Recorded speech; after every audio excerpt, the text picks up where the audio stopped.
Am I the a-hole? I had a fight with my ex over her affair child. Our son picked it up and is now rejecting his half-brother. I, 38 male, had a fight with my ex-wife, 41 female, about her child Sam, 7 male, and need an outside opinion. We have a son together, Jake, 9 male, but Sam is not mine. Our divorce was caused by my wife's infidelity, and I told my ex up front when she was pregnant that I will never take any responsibility for Sam. Not emotionally nor financially. However, I figured my emotion out and got them in order to protect my son Jake. And that includes accepting Sam as his little half-brother and allowing him on special events to visit me and Jake. Our custody agreement is clear. Every second weekend, Jake visits his mom. So, my son had his birthday last month, where I allowed Sam and X to visit and celebrate with us. It wasn't something big because of the global situation, just about 15 people. Jake's friends and some family members. Sam loves to mimic Jake, and when he saw him calling me dad, he started to call me dad too. I spoke with him calmly and told him that I don't want to be called dad by him, but he's allowed to call me by my name. When he had asked why, I explained that he is not my child and I am not his dad. Then he asked me who his father is, and I respond that I don't know.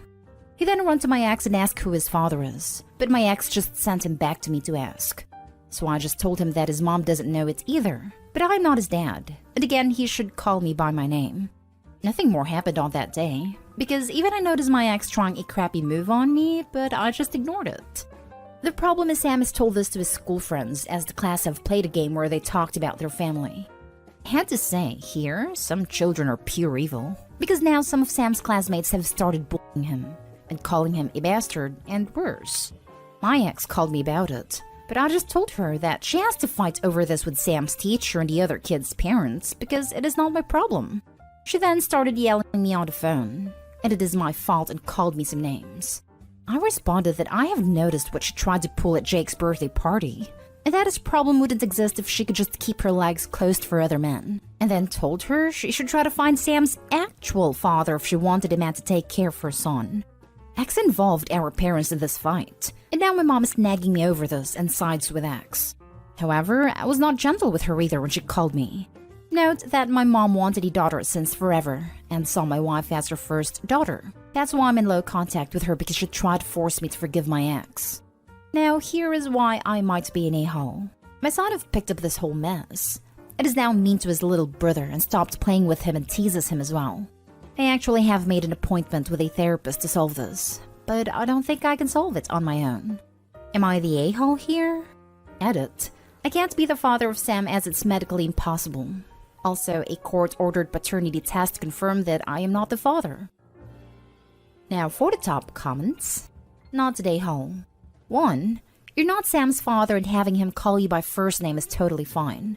2. You're civil and have tried to keep Sam in Jake's life. 3. You're civil with X despite the history and her recent attempts at trouble. 4. Jake picking up on it seems an accident. However, you need to be more careful to prevent your son from hearing future arguments with your ex. OP, do not manipulate custody time with your ex to reward/punish your ex, certainly without talking to your lawyer first. Not an a-hole.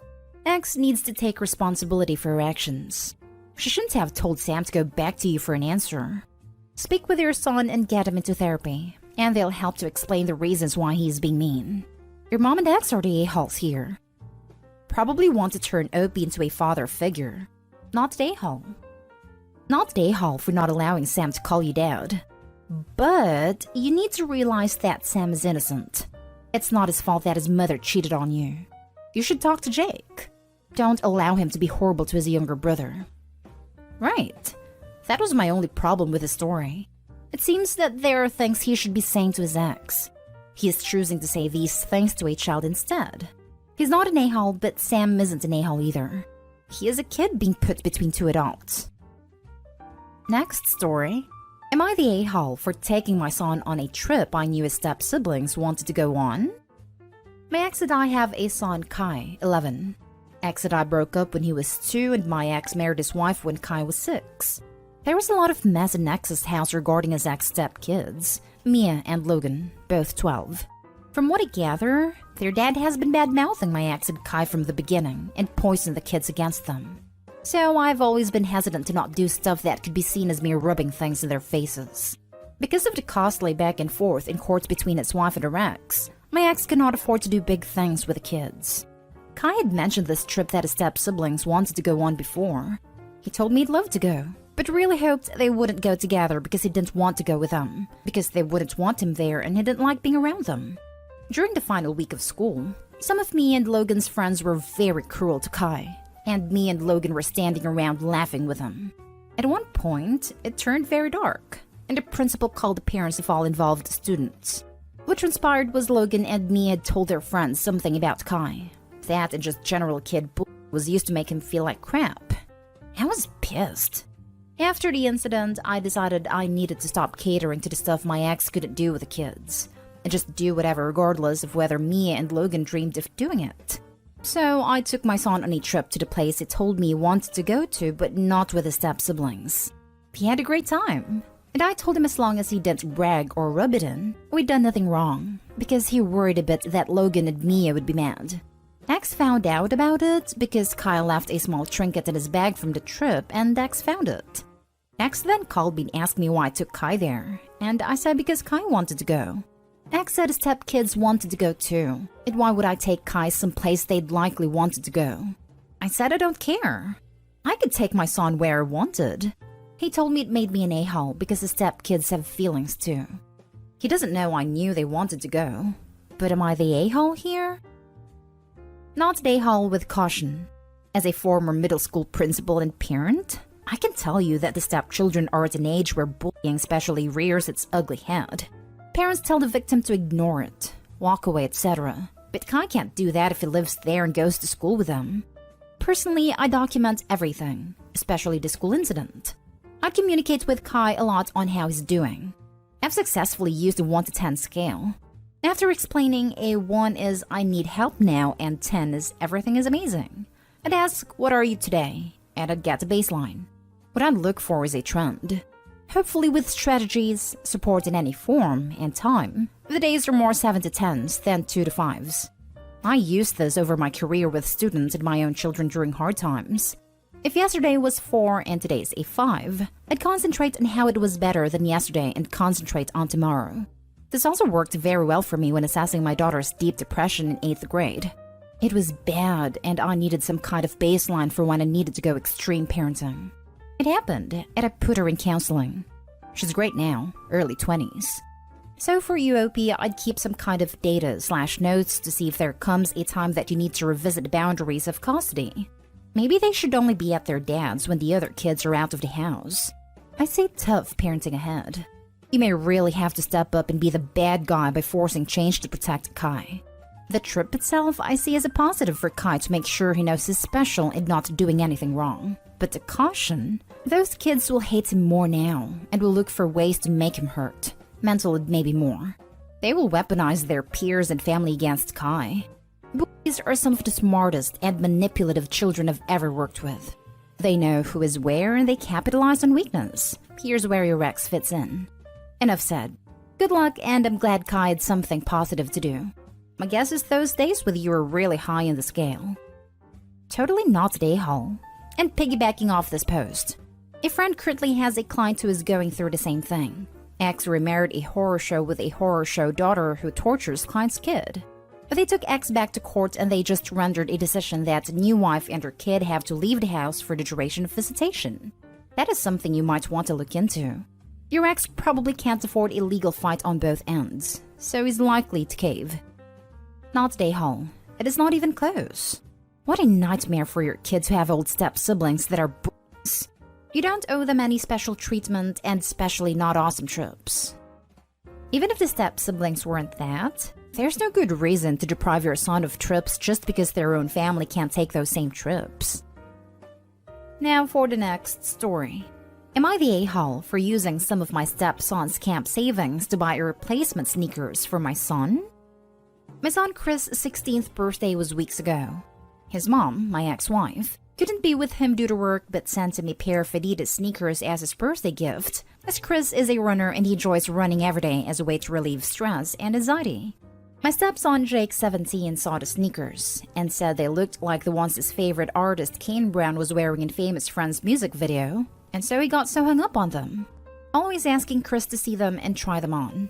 Chris let him see them but not wear them because Jake has bigger feet and he was worried he might ruin them.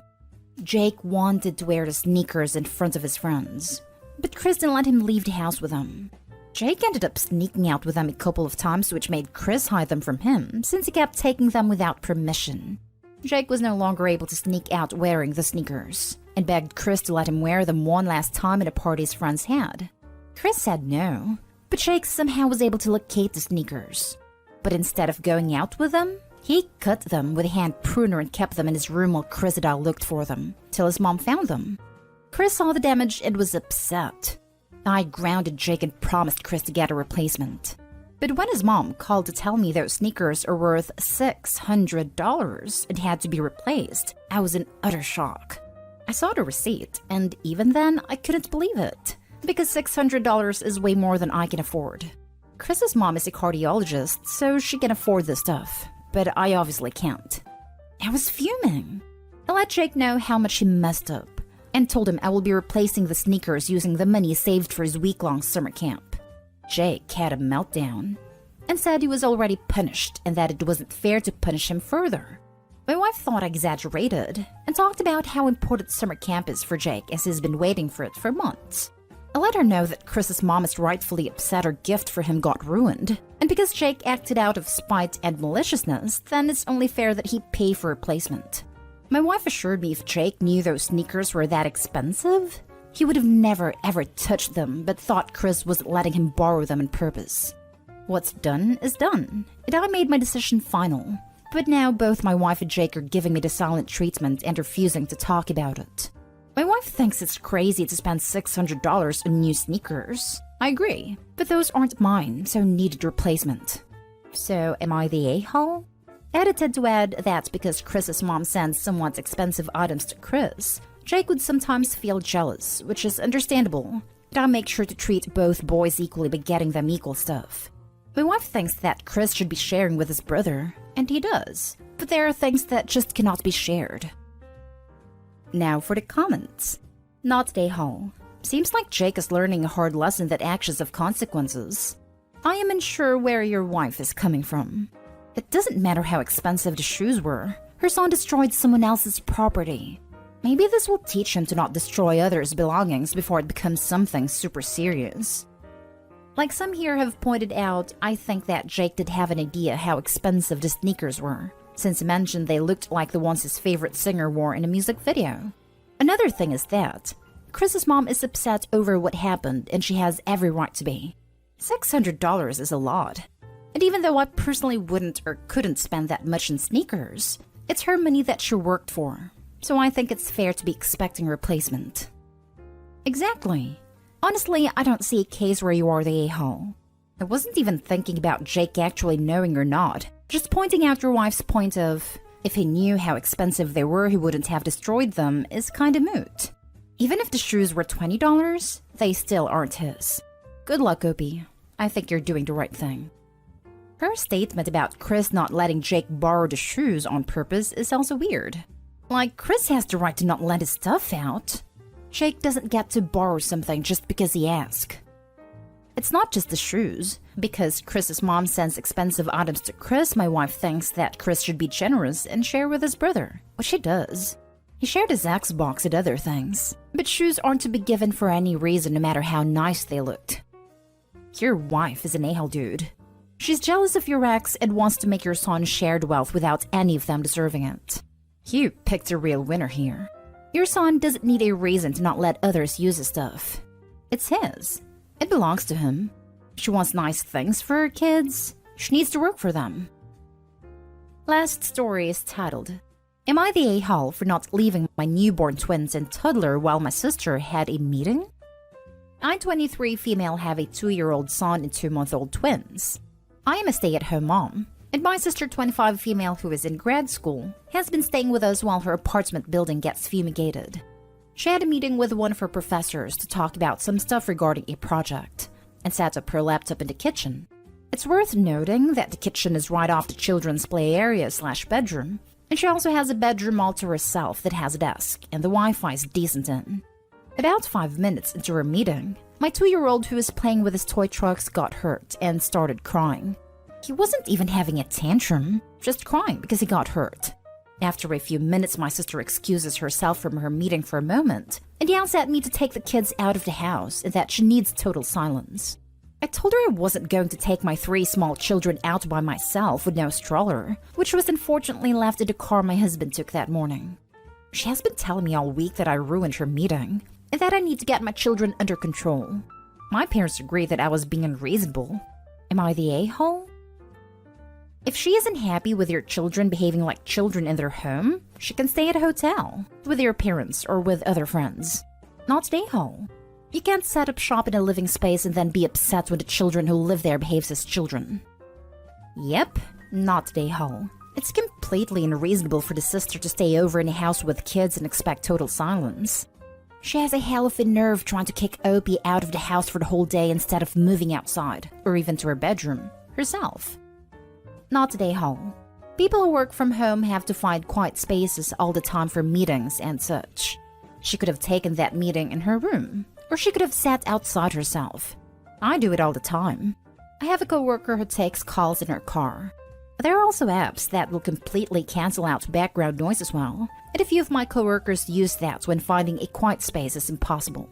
She's a guest in your home. You are doing her a favor. She has no right to tell you how to live in your house, and if the meeting was that important, she would have made sure to set up in a reliably quiet space like the grown adult she is. I take meetings in a tiny closet or in the garage. It's the wild, wild west out here competing for quiet meeting spaces in our house. Not the a-hole, Opie. Not the a-hole. This work from home thing has been going on for 18 months. Supervisors, bosses, professors, co-workers are all used to this and are generally unfazed. Your sister is incredibly entitled to expect you to pick up your young children and leave your home for her. Your mother is way out of line and needs to be told to mind her own business. Tell your sister that if the accommodations don't meet with her approval, she can find another hotel more to her liking.